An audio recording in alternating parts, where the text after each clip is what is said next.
My name is Pedro Mejia. I'm a neighborhood program specialist with the City of Columbus and the Department of Neighborhoods. I'm also the principal investigator for the Columbus Community Relations Commission, and I provide administrative support to the commission. At the Department of Neighborhoods, we work from a foundation of devoted residents, committed neighborhood leaders, and dedicated city workforce to resolve community concerns and tap into a neighborhood's potential. As the front door to the city, the Department of Neighborhoods empowers residents, responds to their needs, and as we'll hear more about today, protects their rights. Ensuring the equal protection of all residents in the City of Columbus is a critical part of the work that we perform. The Community Relations Commission accepts and investigates complaints of discrimination that may be in violation of the city's non-discrimination ordinance. It is a city resource to address citywide discrimination. Protection against housing discrimination is fundamental to the work that we perform here at Neighborhoods. If you feel as though you've been treated differently in relation to your housing because of your belonging in a protected class, you may have a valid complaint to file with the Columbus Community Relations Commission. To learn more and file your complaint, you can visit www.columbus.gov/discrimination. I'd like to thank the Issues and Education Committee of the Community Relations Commission for planning this year's Lunch and Learn series, which will focus on the 3 areas of protection in Columbus. Today's session is on housing, and in the coming months, we will also have sessions that relate to employment discrimination as well as public accommodation discrimination. I would like to thank Commissioners Allison Poirier, Helen Yee, members of the committee Gail Gray, and Diane Boone for helping plan this session. Thank you to the City of Columbus Department of Development, the Affordable Housing Alliance of Central Ohio, the Columbus Urban League, Concord Mental Health, and Community Mediation Services of Central Ohio for participating in our discussion today. I will now turn it over to Janine Hooks, the Associate Vice President of Financial Compliance with the Urban League, who are our hosts today as we talk today at the Huntington Empowerment Center here in the King Lincoln District, to give remarks ahead of today's panel discussion. Thank you, Janine. Thank you so very much.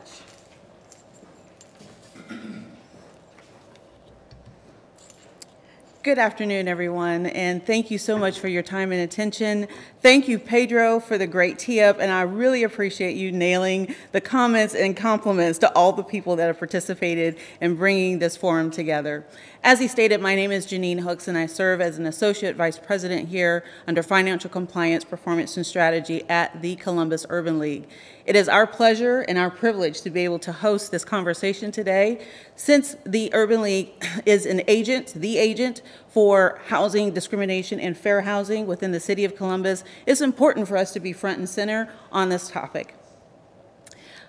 Housing discrimination is very important. It is a problem that there are ordinances and laws in place to resolve the issue. Our concern is that the people that may suffer from this discrimination may not know or be aware of what their rights and responsibilities are. Columbus Urban League, as the agent in the fair housing platform or ecosystem, has a responsibility to provide that information to you, our citizens, and our constituents. So this conversation is extremely important today. It is extremely important because we want to communicate with you and share with you the information that you must have, that you need to know, and that you will also must have and need to know where to go for the right resources to get the answers to those questions. So without further ado, I'd like to go ahead and open up the panel and then also introduce Erin Prosser, who will be our moderator for the rest of this meeting. Thank you.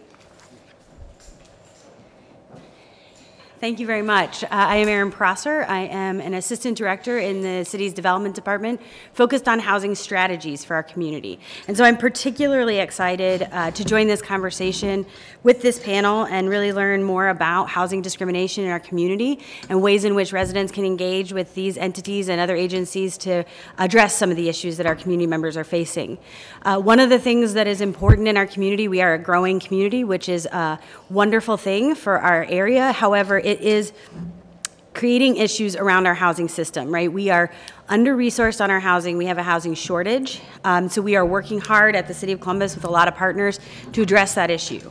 But what we are finding is as we are working on that part of the problem, we know that there are folks in our community that are starting to feel the pain of that housing shortage in our community. And certainly housing discrimination is one way in which those folks are experiencing those challenges.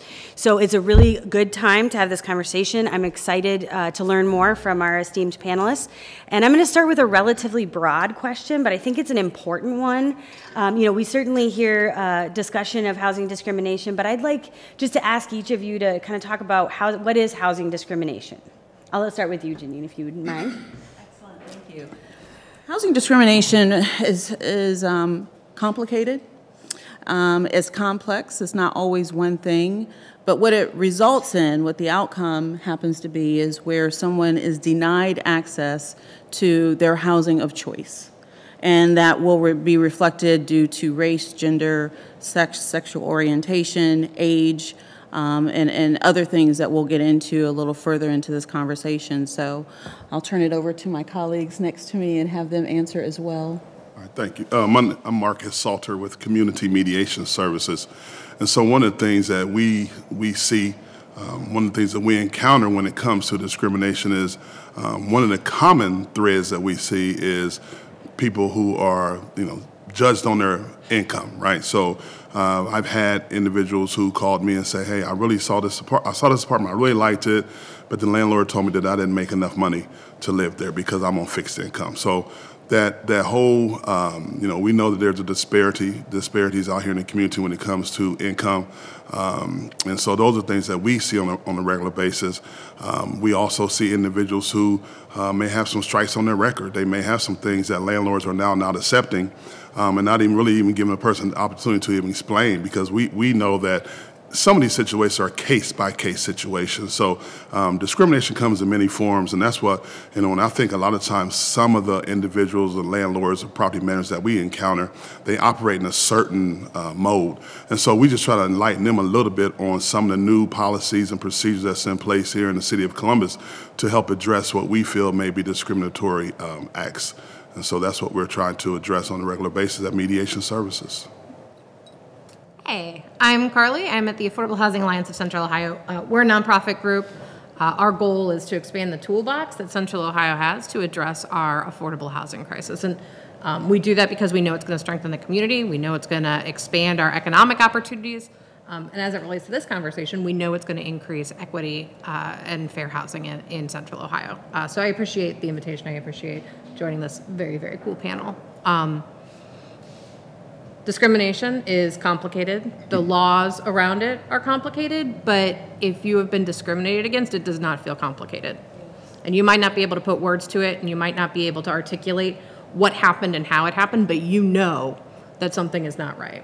And that does not feel complicated in the moment. And I think about a lot of this through kind of examples and things that we know are maybe common or more prevalent than they certainly should be in our community, but things that are kind of that direct, invidious, intentional discrimination where you have, a landlord or a housing owner or some other entity that is doing something that and everybody knows is illegal. I will not repair your apartment unless you go on a date with me. Easy peasy, clear housing discrimination. But there's other things that are less obvious on the surface. So for example, like what if you have a rule that says children aren't allowed to use our patio? Adults only on the patio. Well, if you're a family with 2 kids, do you feel welcomed in that apartment building? Is that having a disparate impact on your familial status, which is a protected class? What if it is a statute? What if it's a law somewhere in Ohio, somewhere in the country that says, if the police show up to my apartment building twice in a year, you're out. I evict you. Done. Because we don't want police calls. If you're a woman experiencing domestic violence, what impact does that have? And if you're being abused and you've already hit your second strike, do you pick up the police or you pick up the phone and call 911 for help? Or do you worry that that's going to compromise your ability to maintain your home? That kind of policy and procedure, which on its surface might not feel discriminatory, but when it's in place is exactly what we're talking about with fair housing. So I think that this is going to be a really cool conversation today to kind of go under the surface of what fair housing looks like. Thank you. I'm Angela Javarina from Concord Counseling. We are a mental health agency.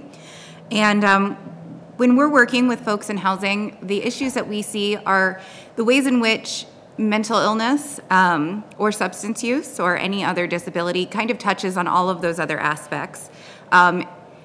Income is impeded. Criminal backgrounds may be different because of a result of symptoms. So the ability to work through the process of finding an apartment, of applying for an apartment, and then moving into it is impacted because maybe a person has anxiety or an inability to plan. And so we really work to ensure that folks have the supports that they need, both to get into housing and then to be successful once they're there. So thank you. Thank you, guys. And Angela, I'm going to stick with you a little bit to talk a little bit more. You mentioned the discrimination that folks may feel related to a mental health condition, and that's not one I think that we typically think of when we think through kind of what those discriminatory practices are. And I wonder if you could just go a little deeper into what you see as far as the folks that are facing that discrimination based on that mental health condition. Sure. I think that a lot of times a landlord may begin to create a picture in their mind once they see a behavior or they hear a diagnosis. It's a little insidious and it's not always obvious, but a lot of the paperwork that comes with housing can be intimidating. It's an opaque process. People can become very anxious through it. They may have difficulty understanding the reasons for the verbiage used or the reasons for some of the strict rules surrounding it. And so we see changes in the way people behave just because of the anxiety produced by that process. We also have issues with people just not being able to advocate for themselves or not understanding the resources that are available. So oftentimes we link, especially in the mental health agency world, we try to link people with case managers who can be that advocate, sort of translate the paperwork, help them work through this opaque process.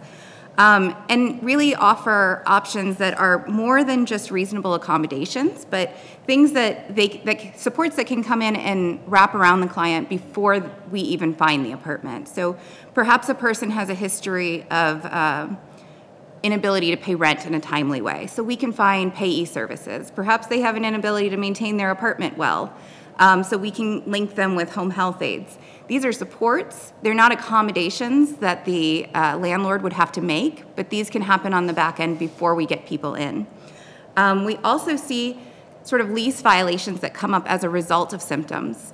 And so I think that building the relationships, having the advocacy from the case managers can really help support the landlord-client relationship and make sure that there's an understanding and empathy to it.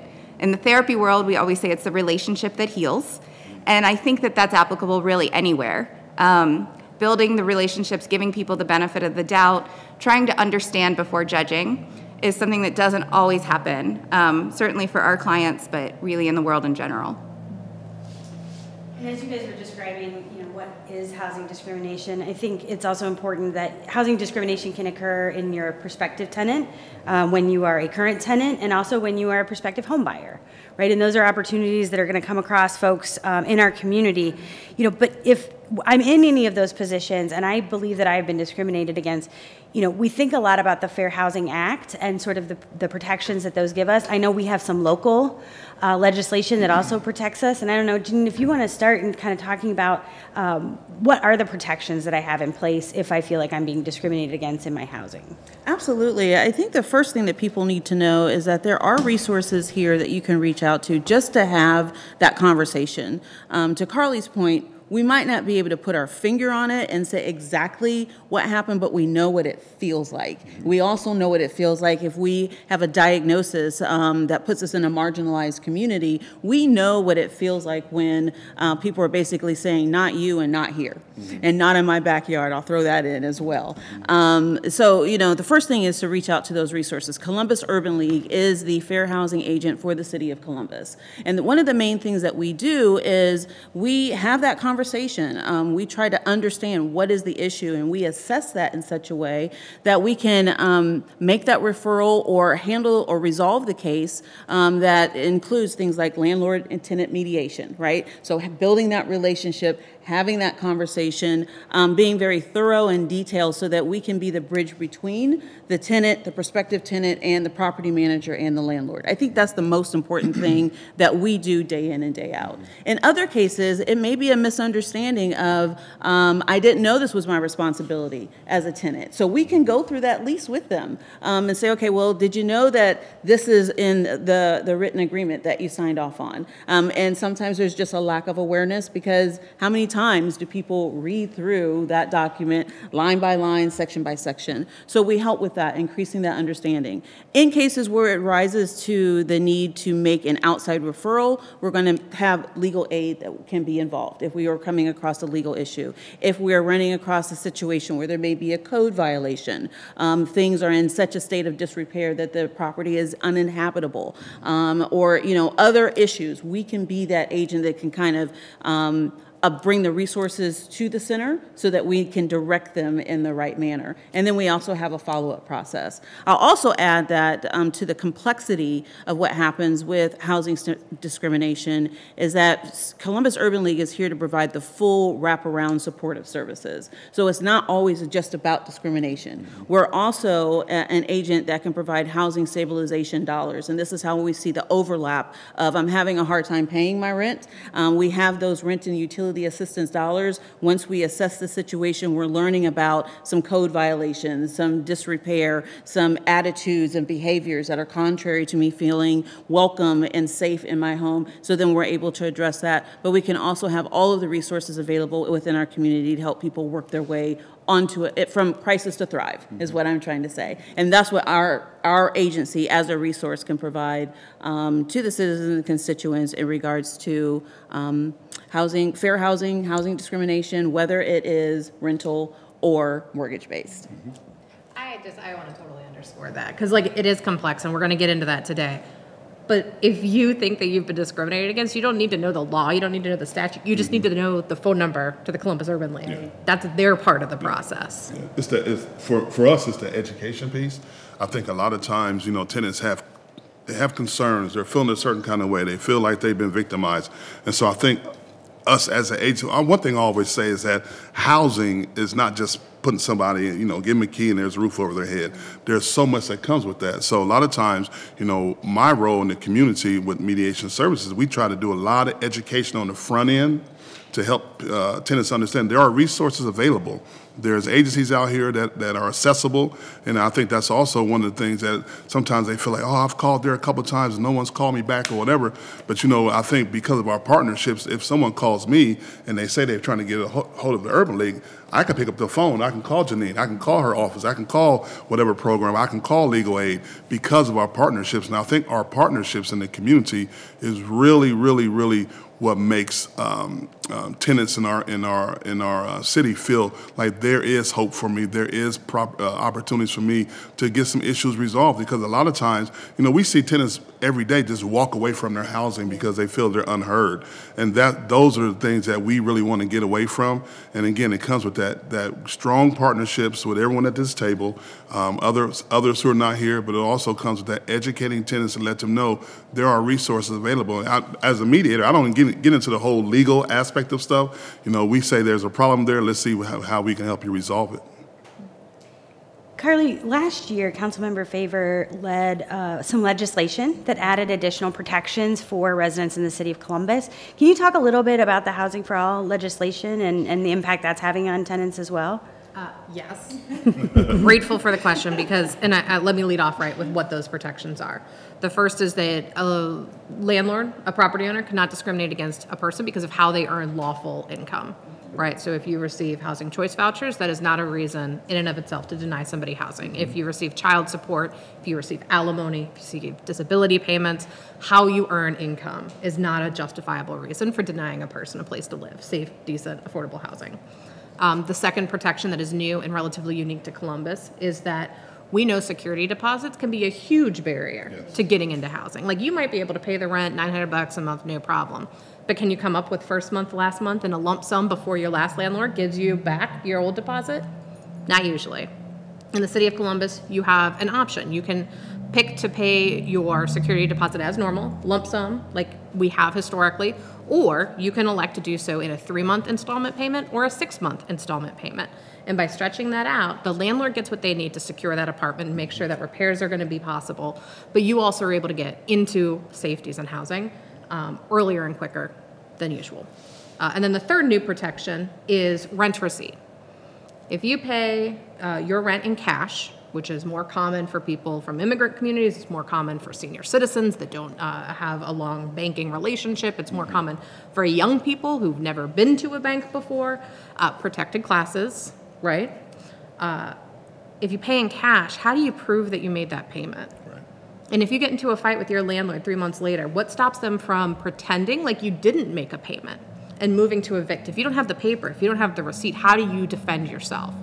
In City of Columbus, you pay in cash, you pay in something that doesn't automatically track, like a check, you are entitled to a receipt for both your rent payment and for security deposits.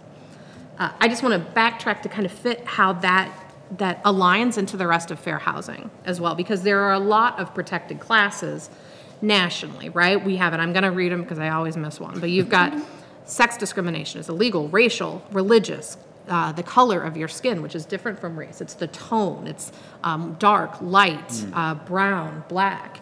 National origin. Where do you come from? What language do you speak? Is English your native language or is it not? That's not a reason for discrimination. Familial status. Do you have somebody in the household who is under 18 years of age? Is there a child with you? And disability.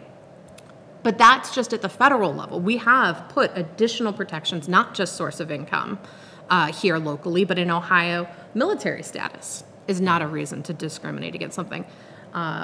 In Ohio, ancestry, not just where you were born, but where was your family born? Can a landlord ask you, that's an interesting name. Where did that come from? No, they cannot. Here locally, we also have LGBTQIA status, your gender identity, your gender expression, your sexual orientation. We also have age, which I think is one that a lot of people don't realize. If you're not in the city of Columbus, there's a chance that being a young person or being an older person will not protect you in cases of housing discrimination, but we're very lucky here in Columbus that it is. So there are robust protections, but they do vary jurisdiction to jurisdiction, which is why having mediation or the Urban League's phone number is so important, because it's not intuitive what rights you have. You're going to want experts to help you understand that and guide you through the process. And I think that's a key to, Angela and the folks that you're working with and thinking about, when they feel that there may be something not quite right with their relationship with their landlord, is there a way in which they would engage with your organization to think about whether or not that does qualify as discrimination? What are the resources that can help be coupled with them wherever they're coming into the space? Sure. So when people are linked with additional mental health supports or case management, it's kind of, it solves the issue of the first mile problem. It's connecting it to resources like mediation or the Urban League, where mental illness may become a barrier to reaching out. So understanding what's available and then understanding how to get those services are where additional case management supports can come in and really help the residents succeed when they're having issues. Great. Marcus, I'm going to head back over to you very quickly. I think when I think about kind of initiating a housing discrimination case, I think it might feel a little bit intimidating, time-consuming. Am I going to have to end up in court? How is this all going to go? And we think about how we actually deal with some of the, once a housing discrimination is identified, do I have to end up in court? Are there other options for that redress or what that consequence would be between me and my landlord? Well, my first thing is that, I don't want the tenant to try to figure all that out, right? I don't want the tenant to figure out, is this discrimination, not discrimination? If you have we tell tenants all the time, you feel you're being, served unjustly, give us a call. Let us figure out, what our next steps. And I think one of the strong points of what we do at mediation is when we speak to landlords about certain accusations, certain behavior, we don't come as a, adversary, right? We just come as, hey, this is who we are. We're mediation. We're a neutral party. We got a report of X, Y, and Z. When we give that landlord an opportunity to respond, and we try to, again, I always kind of go back to the whole education piece because I feel that's what we do so much, is we try to allow that landlord to give an opportunity kind of from his perspective or her perspective what took place. And then if we do feel that there are some unjust activities here, thank goodness we do have a close relationship with legal aid if it has it certainly has a legal component to it. And in some cases we can mediate those situations. One of the things that we always want to express to the community that everything doesn't have to end up in court, right? As a mediator, we try to bring both parties together and kind of come up with a resolve that works for everyone. We want people to be able to live in their housing, feel comfortable about being there, feel a part of the community. We always talk about, and I think when we're talking about the support services, those support services are so key as well, because a lot of times, we sometimes want to talk to the landlords about this tenant, but I always try to sell landlords on the support services that come along with that tenant, right? Because a lot of times they feel that there may be an issue. Who do I call? When do I call? What time can I call? But if they know they have some contact people they can reach out to, and those issues are addressed, they are more comfortable with trying to form some type of relationship with that tenant, a working relationship. But the whole idea of, do we end up at court? Again, we don't want the landlord or the tenant to try to figure all that out. We just want them to try to reach out, let them know that there are services out there to address these issues. And some of it may not have been what they say sometimes how we talk to each other, more than actual discrimination case. So, we try to avoid taking things to the court system if we can in mediation. Sometimes we have to. We have to turn over to legal aid and say, hey, this is a situation we really want you to step into and try to help resolve. Let me weigh in before just burning to say something, okay, which is, the social construct of discrimination will keep those people in protected classes from speaking out. Mm-hmm. Mm-hmm. So as long as I know I'm in this group of people, mm-hmm. there's going to be an adverse impact right. if I say something. Mm-hmm. And that has to be stated, because a lot of time people won't call. Right. So our call to action here is reach out, mm-hmm. let us know.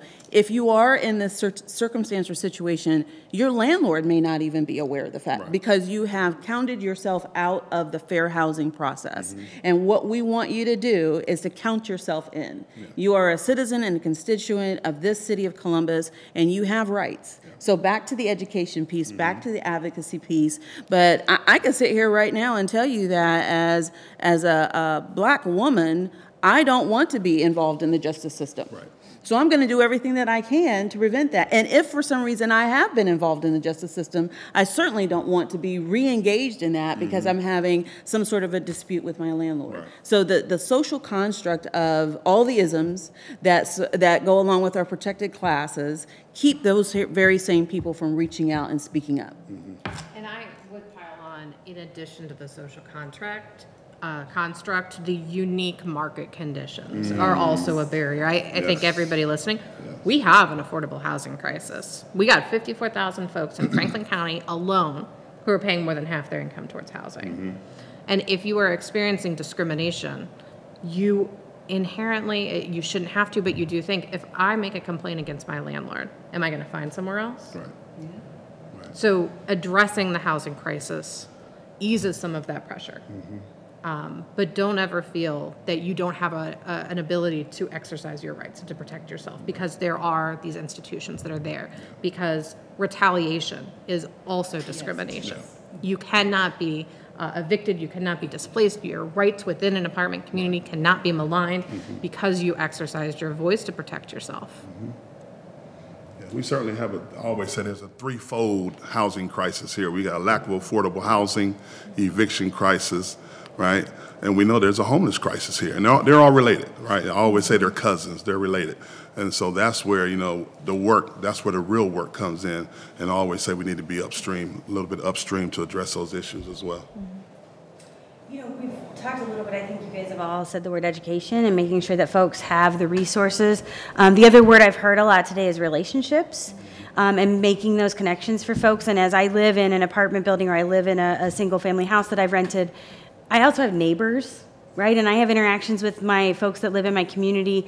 Can you talk a little bit about, the housing discrimination and fair housing around those broader relationships we have in our community? I think I'm going to start with Marcus on that one. Well, I just know that relationship building is so key. I always talk about building a sense of community. I can live in a 20 20-unit apartment building, but you can still have a sense of community within that. And, you know, we always say that, you know, the stronger the numbers are, the better results we get. So a lot of times you'll have tenants making various complaints and having various concerns. So we talk about, let's get everybody together. It's not beyond me to go out. I do what we call neighborhood disputes. So we go out, we try to bring both parties together and talk, you know, kind of figure out what's going on, to try to come up with a resolve that works for both parties.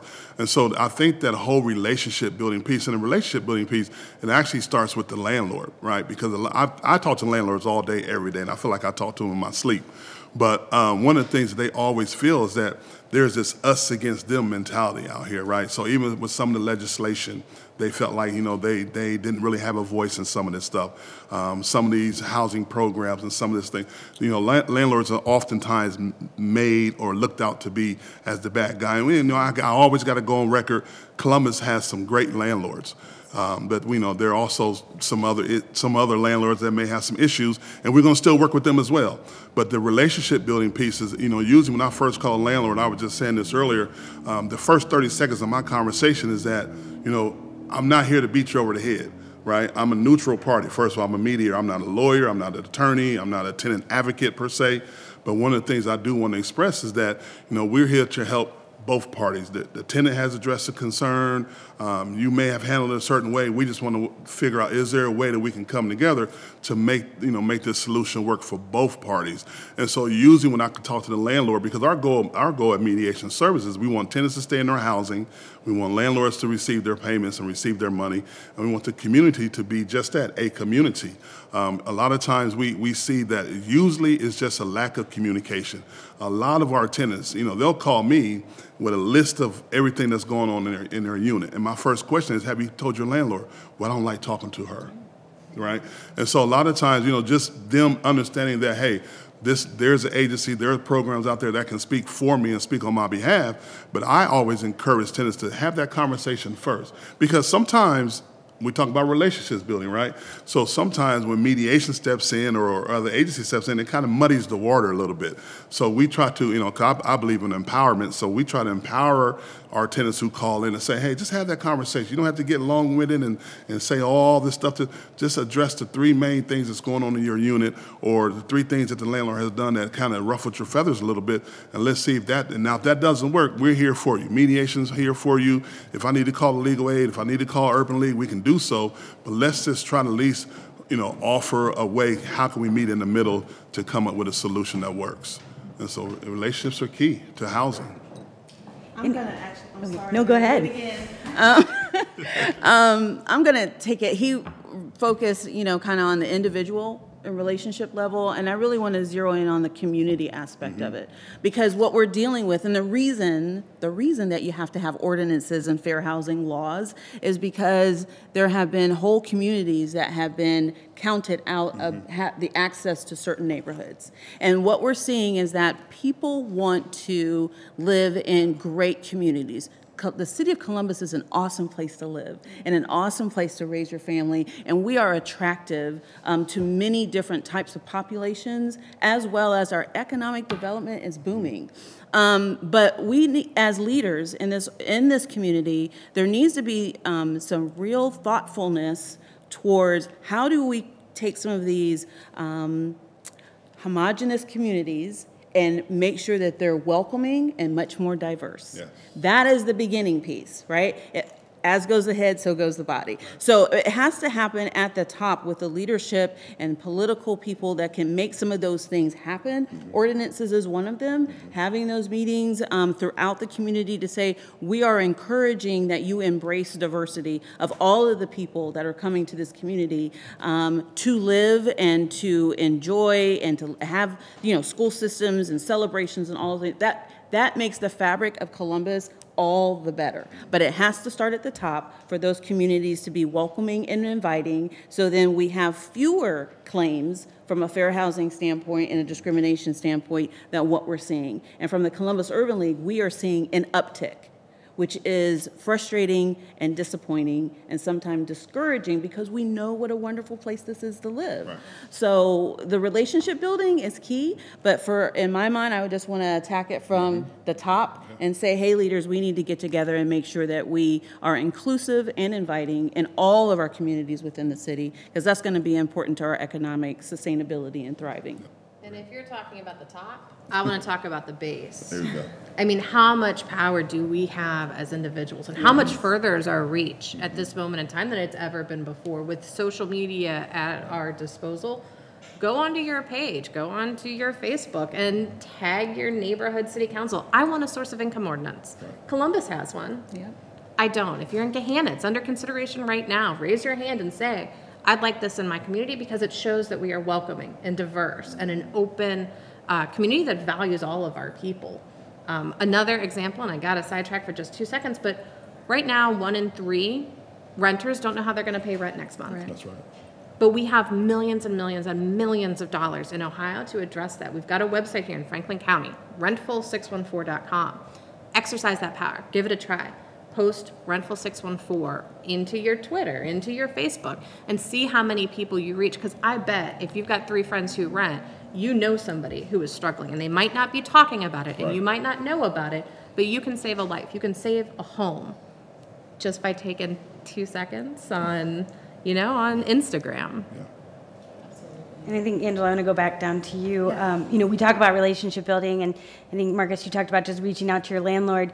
And I was thinking back to your kind of opening comments around folks that maybe have anxiety, as an example, that creates additional challenges to that relationship building piece of it. Can you talk a little bit about the folks that you work with and making sure that those bridges do get built? Sure, yeah. I think we're narrative seeking people. And so when we lack information, we create a story. And so one of the most important things on the community level, on the civics level, on the individual level, is to provide the information so that people can understand where you're coming from. And sometimes that's the difference between this tenant or this property manager or this landlord is trying to ruin my life, and, oh wow, that person might be struggling right now. So that piece of information can be so important with the way that people with disabilities are engaged with in the community. And I think having those additional supports and advocates out there, really talking on a community level about what's going on, but for the individual to link with an advocate within the community and the mental health world, to go out and have those discussions to say, this is a reason for this to be happening right now. So the landlord doesn't have to create their own idea about what's going on. I think that's an important part of making sure that we're meeting everyone where they are and making sure that the system's in place. And I think one of the great things is there are a variety of resources. And I know, Carly, you mentioned the 614 or rentful614.com, which is really there so that we can connect folks to resources. In a lot of our different groups that work really community-based, right, and making sure that folks are aware of who in their community has those resources to bring. And I think one of the interesting things about that website is that it is not only for our tenants, but also for our landlords. And Marcus, you made a reference earlier to making sure that we were also supporting our landlord community, and that was part of what we were, the fabric was really designed to deal with both sides of the conversation. So just switching gears a little bit and thinking about, if we have landlords watching, I think one thing I've heard is that these resources are also meant to support our landlords as well and making sure that our tenants are successful. Can you guys talk a little bit about, how you engage with the landlords and kind of what that experience has been like? Especially jumping from Rentful614 and being a housing stabilization resource within the community, it's a two-part equation, right? So you absolutely want the landlord to be engaged. There are cohorts that are held where we're talking to the landlords about the process. What does it mean? What do you do? What's coming up next, so that we can not only stabilize, as you said, Aaron, the tenant, but also the property manager and the landlord. So we are very adept at communicating with the landlord, just like community mediation, and saying, hey, we've got this situation. Columbus Urban League is here. We have this citizen case that's a renter at your community. This is what we can do. This is how fast we can turn it around. What do you need from me?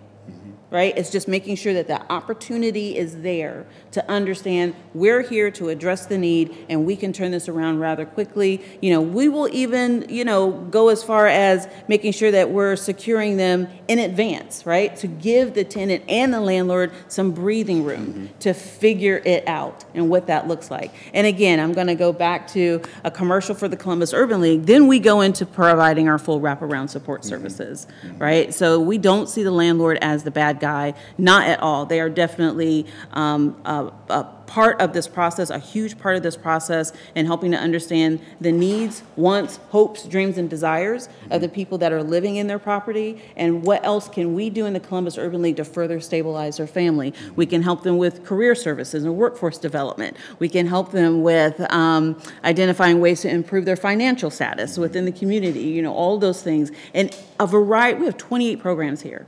So we're talking to the landlord like, hey, what do you know, and how else can we facilitate helping this family become more secure and more stable within this particular dwelling, because we also know there is an affordable housing crisis and shortage within the city of Columbus. So where else are they going to go? So building that relationship, supporting both ends of the equation is extremely important to us. And that is where we spend the majority of our time. I mean, we have the issues that rise to code enforcement and legal aid and going to, other areas where it feels, like it's a one against the other. But most of the time we're dealing with landlord-tenant mediation, having those conversations, building the relationship, setting the foundation for a much stronger rapport and familial feeling within that community. Yeah. And I think one message that we try to, we're a housing resource, right? We're not a tenant resource or a landlord resource. So we always tell the landlords that we're a housing resource.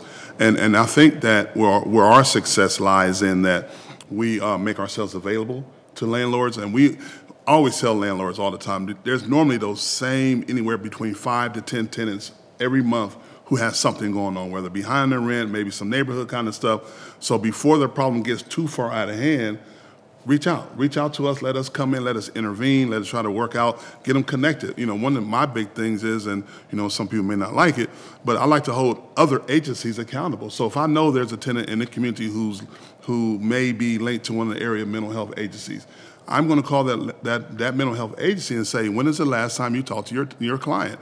This tenant says he's working with you. Have you seen him? What's going on with the medication? I know with the whole HIPAA thing, we got to get the authorization to do so, but that's where that relationship comes in. A lot of times landlords will tell me, man, I've tried to talk to this tenant several times about what was going on with them personally, but if there's no relationship there, if that landlord doesn't feel, if that tenant doesn't feel comfortable sharing some of that stuff with you, you're not going to get the results that we can possibly just being there and making ourselves accessible to that tenant. And so I think that, when it comes to how we continue to move forward, we really want landlords to know that we are a source for you. The whole rental assistance thing, there's been a whole lot of conversations about the rental assistance that's available here in Columbus, Ohio. And some landlords are at the point where they're like, I'm really not sure, has this been beneficial for me? On one hand it has, but on the other hand it hasn't. And then we get landlords, as we call them in mediation, the mom and pop landlords, right? They just own 1 or 2 properties. They don't even know this rental assistance is available to them. So we try to walk them through that process.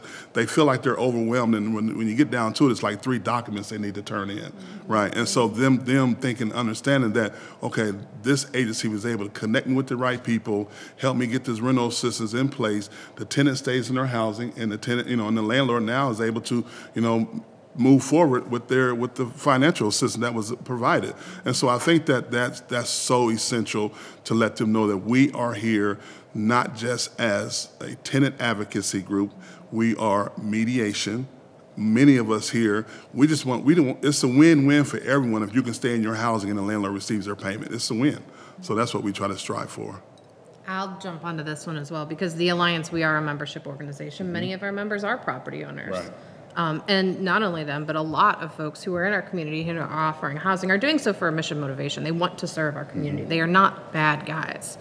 But we do need to talk about education, because if you don't know what the rules are, it's really hard to follow them. So we talked a little bit about disability. Disability law has special rules around it, right? So one of the things that we see a lot are no pet policies, no pets, no exceptions. Service animals and emotional support animals are not pets.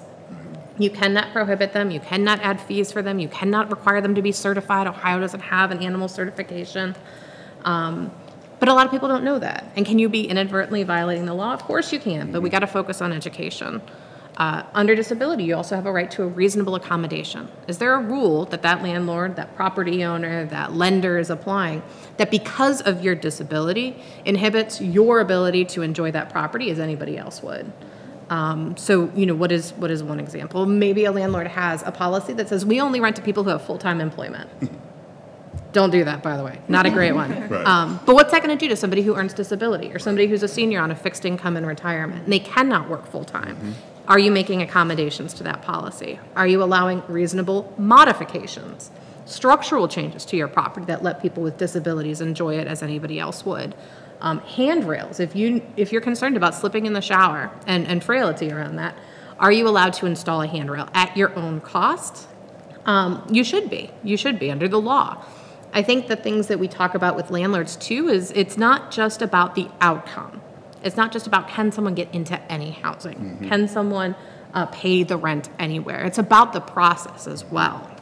So, you know, for example, if you see someone walk into your office and they have darker skin, they have brown skin, are you asking for immigration papers? As long as you're doing it for everybody, that's fine. But if not, that is a process issue and it is a fair housing issue. So you need to make sure that as a landlord, you have standard operating procedure and that you are training your staff so that they know how to implement it, because that's going to protect you from risk and liability, and it's going to protect our residents from discrimination.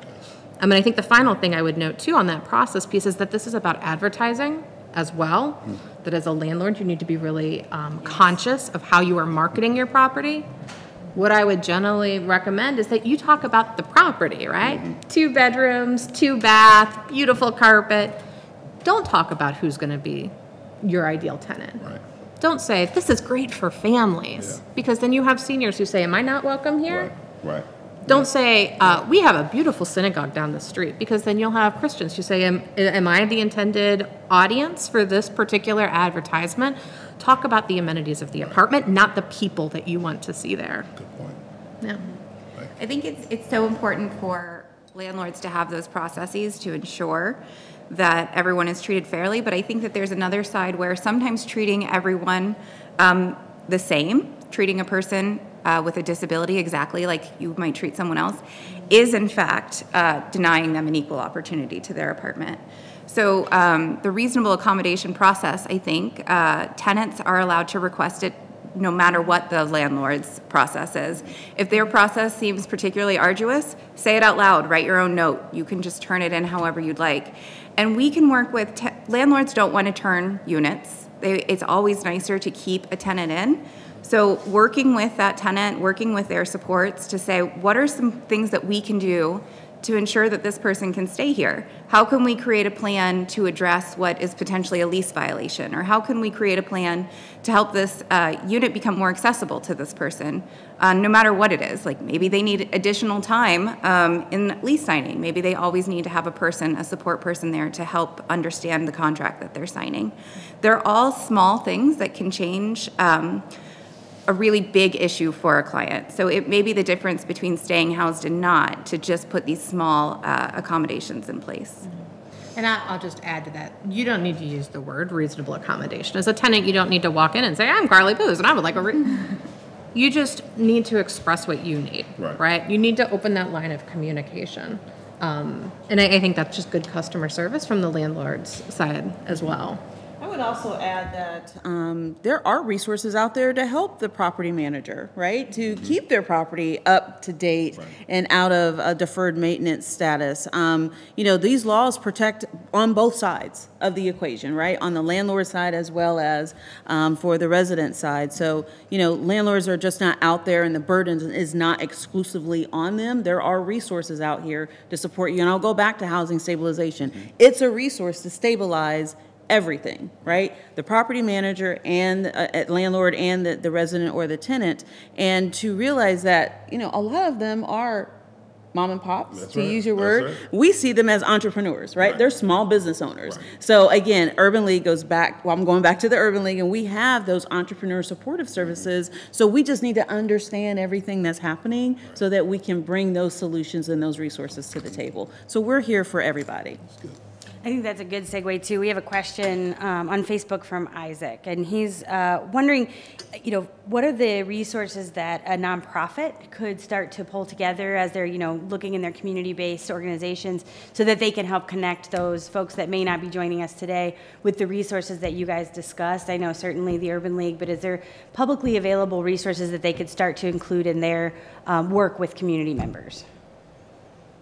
I would say that definitely look to the Columbus Urban League, because part of our mission with these, as the City of Columbus Fair Housing agent, is to have outreach, right? So we want to come out to your community, be in your space. We want to help you post those flyers, hold convenings like this, have those open forum conversations so we can educate. Right. Going back to education, going back to advocacy, we can be that resource and the subject matter expert that can help you execute what that looks like. And we will also... Yeah, they don't need to just link to Urban League. Nope. You guys will actually come. We will actually come out and we Right. will help you put that plan together. So you don't have to figure it out. That's why we're here. Yeah, yeah. I think great point. So I think one of the things that we're always looking for. We do a 2-hour housing. Well, it used to be called Eviction Prevention. Then a lot of people say, "Well, I don't have any evictions." So we kind of tweaked it and we call it now stable housing workshop. So what we try to do is come out to. We go to area churches, community centers. I go to St. Stephen's Community Center once a month, and I do a 2-hour housing stability eviction prevention workshop. And so what that consists of is we kind of cover the 10 biggest myths that kind of set people up for failure when it comes to housing. We talk about how to properly address maintenance issues. We talk about, the downside of paying your rent late, how those late fees add up, how those attorney filing fees if they're facing eviction. So one of the things that I get a lot of enjoyment out of when I go to area homeless shelters and do this workshop, normally 2 to 3 people come up to me after the end of the workshop and say, "Man, if I knew this information before, I wouldn't even be here," right? So we talk about, making sure you get the receipts for your rent payments, utilities, and how all that sometimes added into your rent. And so those things, pre-pandemic, we were doing a lot of workshops in the community, and I think that, it wasn't just really for the tenants. A lot of us out here in the community, we call ourselves helping, but we have to have the right information in order to help. So, we do trainings for case managers. We do trainings for area landlords. We do trainings for church members. Whoever, if you feel that you have a housing concern, because churches are getting bombarded right now with people knocking on our doors saying, "Hey, I got an issue with my landlord. We're behind on our rent. Can you help?" And so those are the things that we want to be able to come in and to offer our services as well. And I can't recognize enough and express gratitude enough for how the city of Columbus and Franklin County understands this importance of education. Mm-hmm. And not only have they enshrined rights in the law, but they've said we need to do a community outreach campaign to accompany that, because a right that nobody knows about is not an effective right. Mm-hmm. So for instance, on the source of income, on the renter's choice, on the rent receipt laws, they've contracted with Renter Mentor to go out and do community education. And it is whenever and wherever you want. Jerry Valentine will show up at your board meeting. I'm pretty sure he will show up in your shoe closet to teach you about these laws if you ask him to, for free. Same for Rental 614. That really is a tool that was created not just by the city and the county, but also by the United Way of Central Ohio and the Seymour Institute and this partnership of nonprofits. And resources if you need flyers, if you need handouts, if you need mailings and postcards. I mean, you just tell me in that case what you need and we'll make sure that you get it, because that information deserves to be on the street. And I'll just piggyback on your free. Everything that we're doing out of our, FREE, free, right? Yeah. You're not paying any money for Right. this, expertise that we can bring to your community and to your property, so. And like to do one plus on that, if somebody is telling you it's not free, run, right? Charging for housing counseling, that is not housing counseling, right? People who want to assess a fee for this are probably not acting in your best interest. Correct. And I think for folks who have trouble linking with all of these different resources, And people with disabilities, people with mental illness, linking with a community mental health agency is also free. They're supported by the ADAM board and by Medicaid. Concord Counseling is where I'm from, but Southeast, North Central Mental Health, North Community, they are all around us. And those case managers are trained in all of these different opportunities. So meeting with that person, they can advocate for you, they can link you with different services. They can just be your support person when you're trying to find an apartment or stay in your apartment. We only have a few minutes left, but Kenda on Facebook asked a really important question that I want to have you guys weigh in on. She asked, what if I'm on a month-to-month lease? And I feel like my lease is not being renewed because of discriminatory reasons. And I think that goes to the question of some of the folks in our community, especially given the housing shortage, who are really on non-traditional structures. But does housing discrimination still apply if I don't have a traditional lease with a landlord? I'll take that one. And we see this actually all the time because we have to accept leases as part of our housing stabilization process, right? We need a copy of the lease, the W-9, and a rental ledger, right? So we can see what's accumulated in terms of the back rents. And oftentimes we will see a lease that has expired and then it automatically converts into month-to-month, and it's been signed off on. So how can we address that issue? Is there an opportunity to go in and to get a new lease that extends that period of time? Is this a place where you want to go back into a 1-year, 18-month, or a 2-year lease? And to have that conversation. Again, it's relationship. It's about communication and figuring that out. If for some reason you're in a situation where you have anxiety when it comes time to sign that contract or to sign that lease, or you don't understand what that is, there are resources. We can certainly engage with legal aid to help provide that type of support for you so that you know what you're signing. Because again, that's another thing, is like sometimes, and because of the affordable housing crunch, oh my gosh, I just found this great apartment, they're gonna let me in, I'm just signing away. Right. I haven't looked at a thing. Yeah. Initial here, initial here, initial here, and you're off to the races. So I will express to our community that it is important to know what you're signing. It is a legal document. Yeah. It is a legal document. That does not necessarily rise to the occasion of being housing discriminatory, right? So we need to make sure that we clean that up a little bit, and I'm going to defer to Carly because of her legal background, right. But to just make sure that we understand it's a problem, for sure. Yeah. It's a concern, absolutely, but it may not be something that we can put in the box of housing discrimination. Right. Now, do I believe there's other circumstances around it that could rise to the occasion of discriminatory practices? Absolutely, but we're going to have that conversation so we can try and peel those onion layers back. Carly? I'm definitely not going to give legal advice in this one, right? Like, I need to kind of set that tone. No. I appreciate the question because I think discrimination doesn't always look easy, and you do need to peel those onion layers back. And discrimination does not need to be me walking in with hate in my heart and discriminating against you because I don't like something about your identity. Right. It can be more systemic, and it often is more systemic and more institutional than that. So I think about steering, for instance, is one way to look at that, right? Landlords, or let's blow this up, right? Fair housing isn't just renter and landlord. Real estate agents, for instance, cannot look at me and go, Carly, I noticed that you're bisexual. I'm going to show you something in the short north. You're going to love it. Right. Really your vibe. That's finding a piece of me, and even if you don't think that you're doing damage, you're funneling somebody into something based on a protected class, and that's inappropriate. And then look at the systemic and really kind of analyze what that means to you. So, for instance, in home lending, in home insurance, we're doing more and more underwriting through algorithms, through computers that have machine learning, that aren't even looking at individual humans who are programming them, but they're developing underwriting standards that kind of evolve without anybody checking them. And what if they're looking at 43214. They're looking at a particular zip code and they're saying, well, this zip code has really high foreclosure rates and really low debt to income ratios. And we're going to take anybody who's applying for a loan in that zip code and we're going to really run them through the ringer because our data is telling us that that's a problem. Now you're not looking at Carly Booz, the borrower. You're looking at my community, and my community has been subject to redlining. My community has been subject to urban renewal. My community has been subject to all of these historically discriminatory practices, and now you're just grandfathering those practices in because there's no one who's stopping and slowing it down. So if you are that borrower, you might not know that that was discrimination. You might not know that that computer violated your rights, but you do know something wrong happened. You do know that you were denied and you should not have been. So that's why you've got to make the call and you've got to submit the complaint, because that's going to take 19 different lawyers and 16 different researchers to sort out, but someone's got to sort it out because we can't let that perpetuate. I do want to thank our panelists for joining us, providing their expertise, sharing the information that I think is really important to the folks that are watching us on Facebook.